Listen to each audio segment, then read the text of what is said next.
So, if you want to factory reset your NordicTrack Treadmill, well, there are a few things that you may want to do here. So, first is you want to start by switching the treadmill off, using the power switch near the power cord here. This gives you a clean slate so the reset actually works instead of half resetting. Now, most NordicTrack treadmills have a tiny reset hole near the screen, USB port, or audio jack. It depends on your model.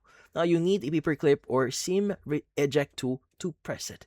Now, what you need to do is you want to go and just insert the paper clip and press and hold the reset button. Now, don't release it yet. This tells the console you want to enter recovery mode. Now, while still holding the reset button, flip the power switch back on. Keep holding until the screen lights up or shows a recovery or reset message. Now, once you see a reset setup screen, let go of the paper clip and the treadmill will now begin restoring factory settings automatically. Now, the reset can take up to 2 to 5 minutes here, so the screen may restart more than once. Well, that's normal, don't worry, so don't unplug it during this step.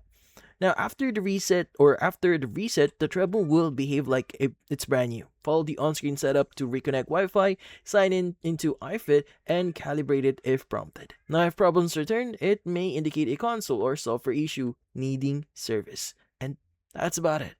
So, hopefully this video was able to help you like and subscribe to our channel. Thank you for watching.